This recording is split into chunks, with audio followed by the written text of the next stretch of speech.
ইরানের সঙ্গে যুক্তরাষ্ট্র ও ইসরায়েলের যুদ্ধের অবসান ঘটাতে ঐতিহাসিক এক আলোচনার সাক্ষী হতে যাচ্ছে পাকিস্তানের রাজধানী ইসলামাবাদ। দীর্ঘ কয়েক দশকের বৈরিতা কাটিয়ে আলোচনার টেবিলে বসছে যুক্তরাষ্ট্র ও ইরান। ঐতিহাসিক এই সংলাপকে কেন্দ্র করে কড়া নিরাপত্তার চাদরে ঢেকে ফেলা হয়েছে পুরো ইসলামাবাদ। RICL TMX, যুগের পর যুগ স্থাপনা থাকে মজবুত।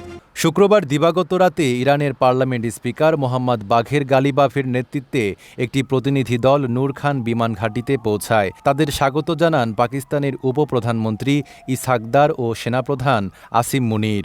অন্যদিকে মার্কিন ভাইস প্রেসিডেন্ট জেডি ভ্যান্সের নেতৃত্বাধীন প্রতিনিধি দল শনিবার সকালে ইসলামাবাদে পৌঁছায়। তাদের সঙ্গে রয়েছেন প্রেসিডেন্ট ডোনাল্ড ট্রাম্পের বিশেষ দূত স্টিভ উইটকফ ও জ্যারেড কুশনার। এই সংলাপ ঘিরে ইসলামাবাদ ও রাওয়ালপিন্ডিতে সাধারণ ছুটি ঘোষণা করা হয়েছে। শহরের গুরুত্বপূর্ণ রেড জোন এলাকা সম্পূর্ণভাবে বন্ধ করে দিয়েছে প্রশাসন। বিমানবন্দর থেকে বৈঠকস্থল পর্যন্ত সড়কগুলোতে যান চলাচল বন্ধ রেখে নিরাপত্তা জোরদার করা হয়েছে। সেনাবাহিনীর সরাসরি তত্ত্বাবধানে চলছে পুরো নিরাপত্তা ব্যবস্থা। জিন্নাহ কনভেনশন সেন্টারে বসবে এই গুরুত্বপূর্ণ বৈঠক। শহরের বিভিন্ন স্থানে ইসলামাবাদ টক্স শিরোনামে ব্যানার ও ফেস্টুন টাঙানো হয়েছে।